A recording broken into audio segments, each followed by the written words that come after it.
सुबह का समय था, पर माहौल में जबरदस्त गर्मी और तनाव था। गुरुग्राम के सबसे ऊंचे ओपल टावर की 30वीं मंजिल पर स्थित था द गोल्डन फॉरेस्ट, शहर का सबसे महंगा और आलीशान रेस्टोरेंट।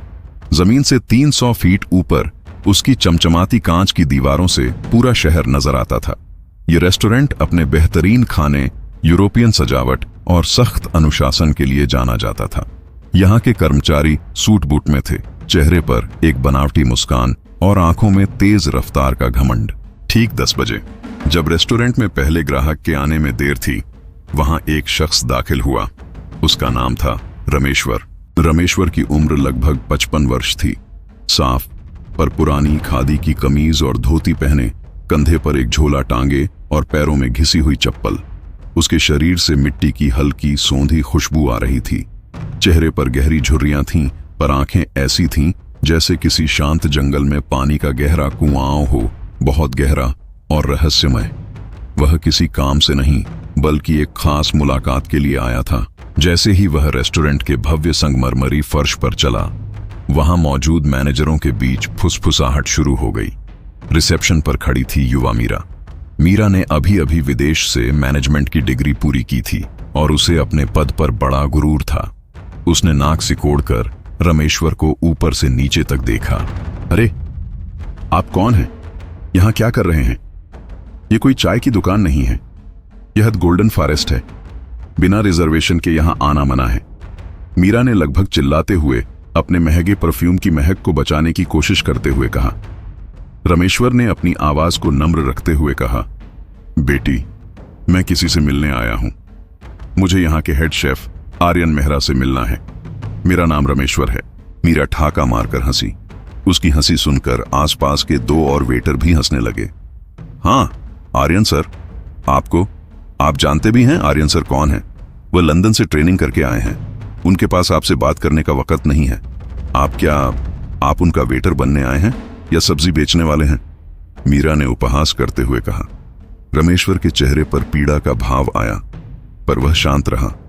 उसने झोले से एक छोटा, बेहद सुंदर लकड़ी का बॉक्स निकाला। बेटी, मैं यहां कुछ बेचने नहीं आया, मैं बस उन्हें यह देना चाहता हूं। यह मेरी तरफ से एक भेंट है। मीरा ने उस लकड़ी के बक्से को दूर से ही देखा, जैसे वह कोई गंदी चीज हो। ओहो, नाटक कर रहे हैं। यह क्या है? कोई पुरानी जड़ी बूटी या कोई खराब अचार? सर, यहां सिर्फ ऑर्गेनिक और इंटरनेशनल चीजें चलती हैं। आपकी चीजों का यहां कोई काम नहीं है। अब प्लीज यहां से चले जाइए, क्लाइंट्स के आने का टाइम हो रहा है।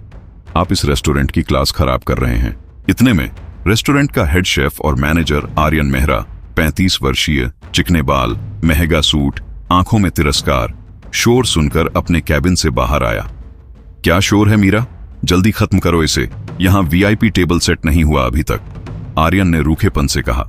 मीरा झट से बोली, सॉरी सर, एक देहाती आदमी आया है, कह रहा है आपसे मिलना है और यह पुरानी चीज आपको भेंट करना चाहता है। मैंने उसे मना किया, पर यह जा नहीं रहा। आर्यन ने रमेश्वर को देखा। उसकी निगाहें नफरत और अहंकार से भरी थीं। कौन हो तुम और यह क्या तमाशा है? क्या यहां भीख मांगने आए हो? यहां खड़े होने का भी रेट है, पता है? अगर तुम यहां के लिए जरूरी नहीं हो तो बाहर निकलो। आर्यन ने अपनी आवाज में ज्यादा से ज्यादा घमंड भरते हुए कहा। रमेश्वर का होंठ कांपा। आंखों में अपमान के आंसू थे, पर उसने उन्हें रोक लिया। उसने उस छोटे लकड़ी के बॉक्स को जमीन पर धीरे से रखा।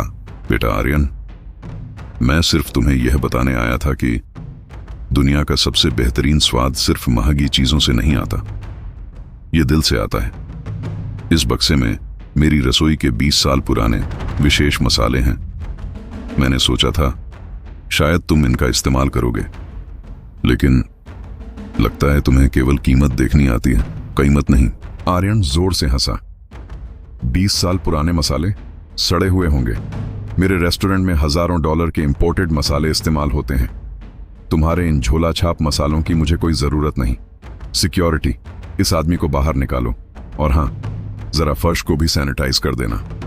सिक्योरिटी गार्ड ने आगे बढ़कर रमेश्वर का हाथ पकड़ना चाहा। रमेश्वर ने हाथ छुड़ा लिया और अपने झोले को कसकर पकड़ लिया। उन्होंने धीरे से उस लकड़ी के बक्से को उठाया और एक नजर उस पूरे आलीशान रेस्टोरेंट पर डाली। उनकी आंखें अब शांत नहीं थीं, उनमें एक अजीब सी चमक थी। ठीक है बेटा, तुम अभी भी बच्चे हो, तुम्हें पता नहीं कि हुनर क्या होता है और घमंड क्या। मैं जा रहा हूं, पर याद रखना, जिस नींव पर यह गोल्डन फॉरेस्ट खड़ा है वह महंगे पत्थरों से नहीं, मेरे पसीने से बनी थी। रमेश्वर धीरे धीरे लिफ्ट की तरफ बढ़ गए। रेस्टोरेंट के सभी कर्मचारी हंस रहे थे और आर्यन तो मानो जीत का जश्न मना रहा था। शाम होते होते यह घटना बैंक के गलियारों में मजाक बन गई। आर्यन ने अपने दोस्तों को फोन पर बताया, आज एक भिखारी शेफ आया था 500 रुपए के मसाले लेकर। लेकिन उस रात आर्यन को चैन नहीं मिला। उसे बार बार रमेश्वर की वह बात याद आ रही थी, जिस नींव पर यह खड़ा है वह मेरे पसीने से बनी थी। उसने सोचा कि वह केवल एक गरीब कारीगर था जिसने कोई भावुक डायलॉग बोल दिया होगा। अगली सुबह रेस्टोरेंट के खुलने से ठीक पहले ओपल टावर के नीचे मीडिया की दर्जनों गाड़ियां जमा थीं। सिक्योरिटी और पुलिस की भारी तैनाती थी।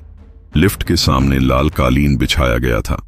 रेस्टोरेंटों के सभी कर्मचारी मीरा और आर्यन सहित इस तनावपूर्ण इंतजार में थे कि आज कोई बहुत बड़ा वीआईपी आने वाला है। 10:30 पर एक लंबी काली बख्तरबंद लिमोजिन बिल्डिंग के सामने रुकी। कार से उतरी एक युवा महिला आरुषि। वह ओपल होटल्स एंड रिसोर्ट्स की नई ग्लोबल सीईओ थी और आज पहली बार भारतीय शाखा का दौरा करने आई थी। जैसे ही आरुषि लिफ्ट में घुसी, आर्यन ने खुद को सबसे आगे कर लिया। मैम वेलकम, मैं आर्यन मेहरा, आपका हेड शेफ और मैनेजर हूं। मैंने आपके स्वागत के लिए सबसे बेहतरीन 12 कोर्स यूरोपियन मेन्यू तैयार किया है। हमारा किचन बिल्कुल तैयार है। आरुषि ने अपनी तीखी निगाहों से आर्यन को देखा और उसके चेहरे पर कोई भाव नहीं आया। उसने सीधे अपने साथ चल रहे सिक्योरिटी गार्ड को इशारा किया, बाहर जाओ और उन्हें अंदर लाओ। आरुषि ने सख्त आवाज में कहा। आर्यन और मीरा हैरान थे, किसे अंदर लाना है? गेट पर उनका सामना एक बार फिर रमेश्वर से हुआ, लेकिन इस बार रमेश्वर अकेला नहीं था।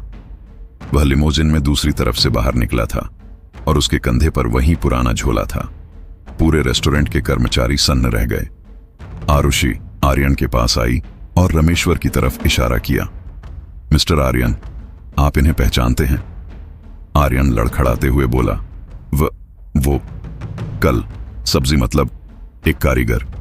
आरुषि ने उसकी बात काट दी। उसकी आवाज अब पूरे हॉल में गूंज रही थी। यह कोई कारीगर नहीं है मिस्टर मेहरा, ये हैं मेरे पिताजी रमेश्वर प्रसाद। ये सिर्फ मेरे पिता नहीं हैं, ये उस जमीन के मालिक थे जिस पर यह पूरा ओपल टावर खड़ा है। और यह वो व्यक्ति हैं जिन्होंने 25 साल पहले इसी जगह पर गोल्डन फॉरेस्ट की परिकल्पना की थी, गुणवत्ता, विनम्रता और ग्राहक सेवा के सिद्धांतों पर। आर्यन के हाथ से फाइल गिर पड़ी। मीरा के मुंह से आवाज नहीं निकल रही थी। आरुषि ने अपने पिता की ओर देखा, जो अब भी शांत और विनीत खड़े थे। पिताजी ने कल एक सीक्रेट इंस्पेक्शन किया था। वह सिर्फ यह देखने आए थे कि क्या हमने अपनी नींव को याद रखा है या उसे पैसे और घमंड की धूल से ढक दिया है। और उन्हें जवाब मिल गया। आरुषि ने अपनी मैनेजर को कागजात सौंपे। तत्काल प्रभाव से मिस्टर आर्यन मेहरा को इस पद से हटाया जाता है। इनकी जगह यह ग्रामीण शाखा के सबसे छोटे रेस्टोरेंट के डिशवॉशर के पद पर काम करेंगे। वहीं से सीखेंगे कि असली सेवा क्या होती है। आर्यन का चेहरा सफेद पड़ गया। वह कांपते हुए बोला, मैम माफ कर दीजिए, मैं जानता नहीं था, मैंने गलती की। आरुषि ने शांत पर दृढ़ आवाज में कहा, आर्यन, तुम पद से नहीं अपनी सोच से हटाए गए हो। तुमने इंसानियत का अपमान किया। और रही बात तुम्हारी मीरा आगे बढ़कर जमीन पर लगभग गिर पड़ी। मैम प्लीज मुझे माफ कर दीजिए। रमेश्वर ने पहली बार हस्तक्षेप किया। उन्होंने मीरा के कंधे पर हाथ रखा। बेटा, तुम्हें सजा नहीं, सबक मिलेगा। तुम कल से ग्राहक सेवा डेस्क पर जाओगी। हर ग्राहक के साथ तुम उसी विनम्रता से बात करोगी जैसे अपने माता पिता से करती हो, और तब तक करोगी जब तक तुम्हें यह याद ना आ जाए कि हर आदमी की इज्जत उसके कपड़ों से नहीं उसके व्यवहार से होती है। मीरा की आंखों में आंसू थे, पर इस बार ये पश्चाताप के आंसू थे। उसने झुककर रमेश्वर के पैर छूने की कोशिश की। रमेश्वर ने उसे रोक लिया। उन्होंने अपनी पुरानी खादी की कमीज पर लगी हल्की सी धूल झाड़ी और पूरे स्टाफ को देखा। आज से यह रेस्टोरेंट सिर्फ महंगा नहीं, महान बनेगा। यहाँ स्वाद का सम्मान होगा, इंसानियत का सम्मान होगा। हर वो किसान, हर वो माँ, हर वो कारीगर जिसने किसी चीज को बनाने में पसीना बहाया है, उसका सम्मान होगा। फिर आरुषि ने माइक लिया और अपने पिता को मुख्य आतिथ्य और नैतिकता अधिकारी, chief hospitality and ethics officer का पद दिया। पूरे रेस्टोरेंट में तालियों की गूंज थी। ये तालियां किसी नई सीईओ के लिए नहीं, बल्कि सादगी, कर्म और न्याय की जीत के लिए थीं। आर्यन को चुपचाप सिक्योरिटी बाहर लेकर चली गई।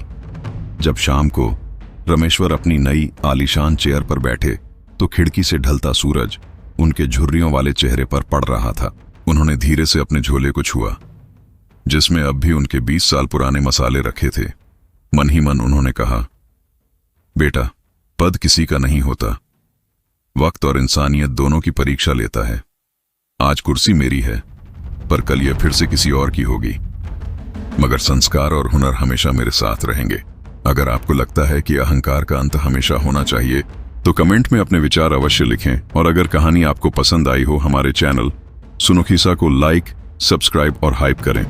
मिलते हैं अगली स्टोरी में। जय हिंद।